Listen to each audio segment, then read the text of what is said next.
Hi Fire Signs, Aries, Leo, and Sagittarius. Welcome po sa ating channel. At ito ay yung Daily Gabay Tarot reading for August 14, 2024. Please be reminded kung naka-resonate kayo, comment down. Kung hindi kayo naka-resonate, ibigay niyo po sa iba kasi general reading po ito. This is for you, Aries, Leo, Sagittarius, ngayong August 14, 2024.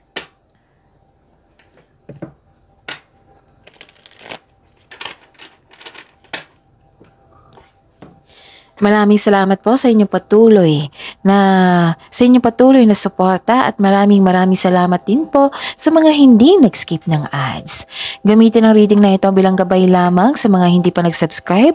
Subscribe na po kayo at click bell notification para malaman nyo na may bago tayong video. Para sa mga gusto magpa-reading po, may lumabas dyan sa screen nyo ngayon.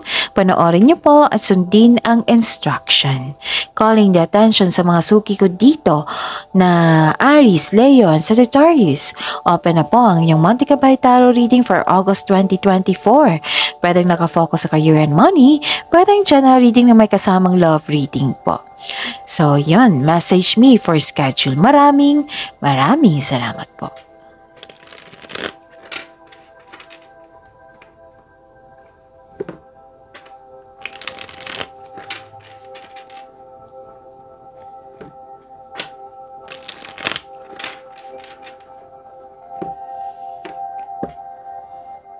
Para po ito sa inyo, Aries, Leo, Sagittarius, ngayong August 14, 2024. Spirits Guide, mga ganap po para kay Aries, Leo, and Sagittarius. Ngayong August 14, 2024. I need 3 cards po.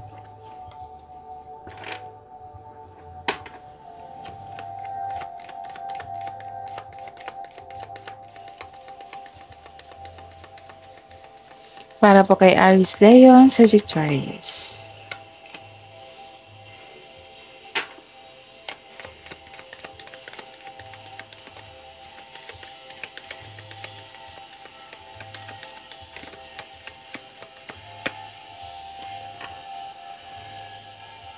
Okay. Kunin muna natin yung pasensya na po sa ingay ha. Kasi I think may construction sa kabilang bahay. So focus po kayo sa akin. Focus kayo sa message po. Okay? Spirits Guide. Mga mensahe po para kay Aries, Leo, and Sagittarius ngayong August 14, 2024. I need 2 cards po.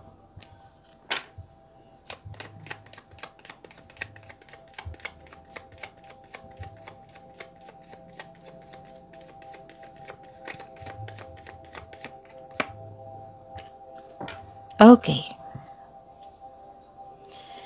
Aries, Leo, and Sagittarius. Ngayong August 14, 2024. May nakita ko ditong, okay. Sabi po ng card niyo po dito na iwasan niyo po daw mag-overthink. Kung nag-overthink na po daw kayo or nag-overanalyze, kailangan niyo makalabas dyan. So, stop overthinking. How to stop overthinking na iyan? Time for reflection po. Or bigyan ng solusyon yung paulit-ulit na lang na iniisip nyo. Bigyan nyo ng solusyon yan. Okay? So, iwasan nyo po daw mag-overthink kasi nakakasama po daw yan sa inyo. Sabi po ng card nyo. At nagkaroon po dito, it might be nag-overthink ka kasi may nahihirapan ka. Pero itong paghihirap na ito, nag-decide kayo yung let go na ito. Kasi hindi na nakatulong sa inyong growth. Nakita mo ko dito na gusto nyo ng pagbabago, which is mangyayari din. This is transformation po. This is letting go sa hardship. May closure ako nakita dito. Pwedeng end of contract, end of connection sa isang tao. Basta may bagong simula. Okay? May bagong simula dito. Okay. At yun, kung hindi maganda ang inyong feelings ngayon or the other day, yung emotions nyo, please know na nagkaroon po ng healing dito. Okay na po kayo. Nakita ko dito yung development and growth mo dito. Yes. Kasi may nagsuporta sa inyo, which is grupo ng tao. And I consider this is your family. Naging okay kung stress kayo kahapon, the other week, or nagkaroon ka ng anxiety, nag-overthink kayo, okay na kayo ngayon. Nagpasya kayo na to move forward kasi may pagbabago. And alam nyo ba na may nagsinabi dito na nagkaroon po daw ng spiritual growth. Oo, kasi sinuko mo lahat yung bigat na ramdaman mo kay God. Sinumbong mo lahat, sinuko mo, sinurrender mo, at nag-ask ka ng divine assistance. Kasi nakita ko dito nagkaroon ng spiritual growth and nagkaroon ng personal development. So, message dito, may tanong sa inyo. What do you need to release? Ano po daw yung i-release nyo? So, isama mo yan sa time for reflection nyo para magbigay ito ng solusyon, okay? And a time to give rather than take. So, this day, naging generous kayo sa kapwa nyo at sa sarili nyo at sa kapwa nyo. Spirits Guide, ano po yung energy ni Aries, Leo, Sagittarius ngayong August 14, 2024?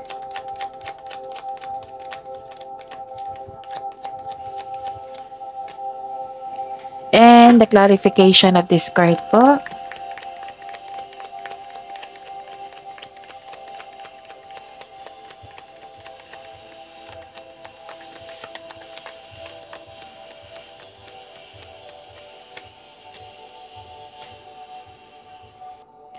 So this is daily reminder.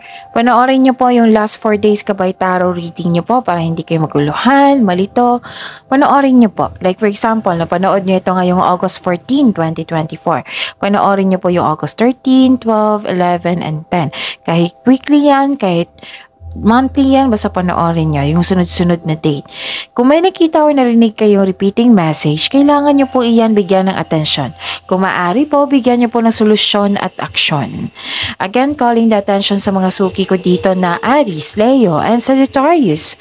Open na po ang inyong Monthly Kabay Tarot reading for August 2024. Pwedeng nakafocus sa career and money, pwedeng general reading na may kasamang love reading po. So, message me for schedule. Maraming salamat po. Wow, this is authority. Nasunod yung plano mo, nasunod yung desisyon mo, binigyan mo ng action yung ideas mo, you have full of power dito. So, bumalik ka na. So, this is the clarification of your card here na bumalik yung kumpiyansa mo sa sarili, confidence, you're taking an action with courage na, yes. And this is your energy card, a fire sign. Okay? Malikahain kayo, malakas ang loob, matapang, charismatic.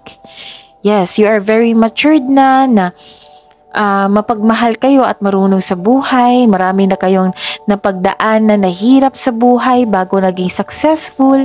Yes, this is, nakita ko dito, authority, leadership. You are born to be a good leader, di ba? Sabi ko yan parati sa inyo. Stability, meron din, and kalma kayo ngayon. Okay? At malaki ang tiwala ng mga tao sa inyong strength and skills. You are making tremendous progress in your life. Yan, ang ganda. So this is, okay.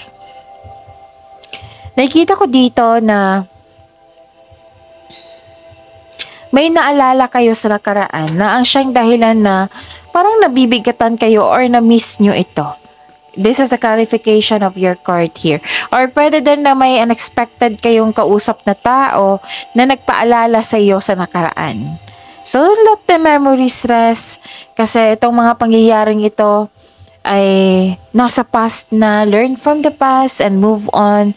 Try something new sa present. Focus kayo sa present para may expectation tayong better outcome sa future. Baka kasi sa kaka-look back mo sa nakaraan, naging stagnant na yung present nyo po. So, paano na kaya yung future, diba? So, focus po sa present para sa future. Spirits Guide, Career and Money po ni Aries, Leo, and Sagittarius ngayong August 14, 2024.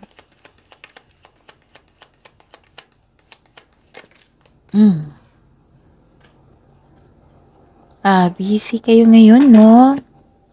Kaya nga sinimulan mo yung binigyan mo ng aksyon yung mga matagal mo ng plano, decision, ganon. Okay. Sobrang busy nyo nga. Sa career and money nyo po, excuse me,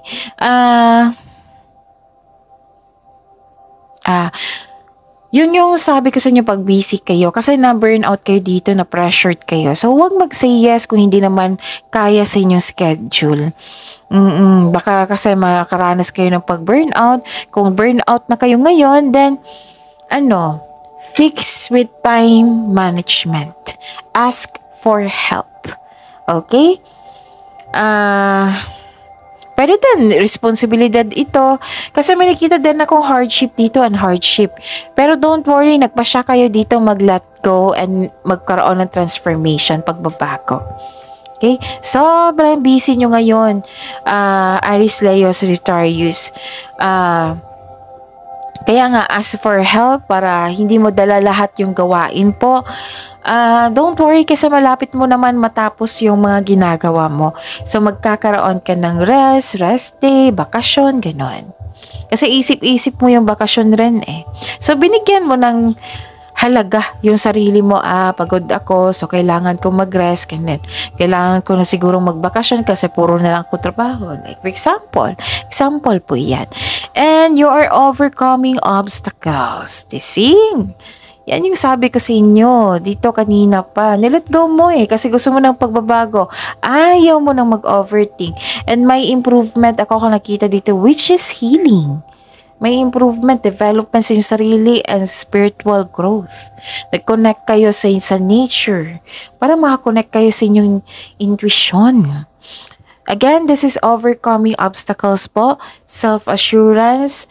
Again, this is another card na nagsabi na sobrang may malakas ang power nyo ngayon. Confidence, tapos yung challenge or pagbabago, hindi mo siya tinitake as challenge. Tinitake mo as learnings. Yes, you have a courage, inner power po. Feel your fears and take action. And kung ikaw ay malakas o nasa posisyon, tulungan niyo po yung mga staff mo, mga kasamahan mo. Tapos, you have a confidence and persistence in your career po. You are eager to achieve a successful outcome sa work or business mo po. So, the advice is don't give up or don't doubt your strength. Okay?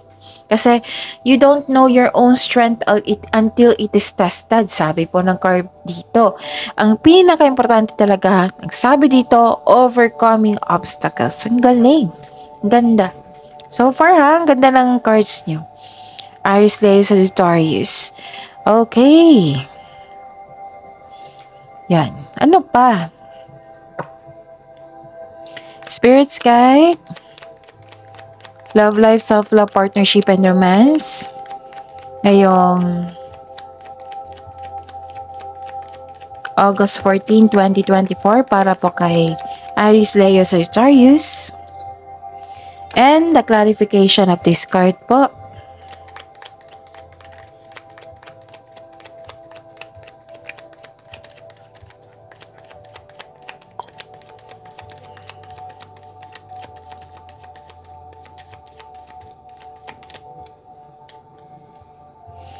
Yun.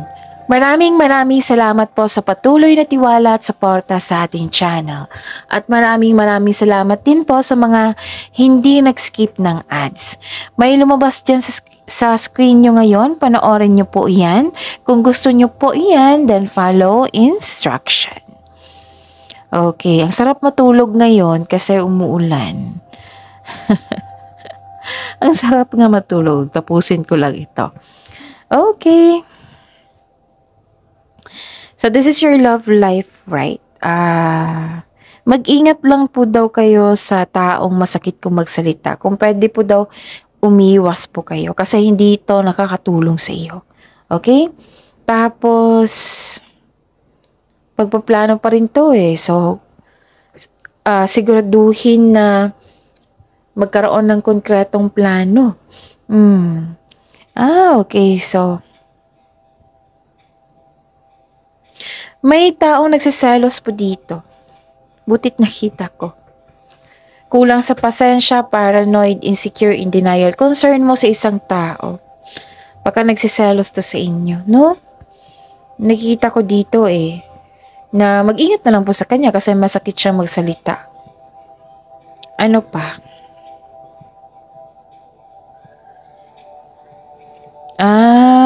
Okay. Talagang tinitigan ko talaga yung card nyo. May maliligaw po kayo, sa mga single ha, may maliligaw po daw kayo na very charming at very passionate po. Yung very active kang suyuin po. Pwede din partner nyo po ito kasi nakikita ko dito na very aggressive. Pwedeng kayo ito or partner nyo na very aggressive. Yung sinusuyo ka talaga. Okay?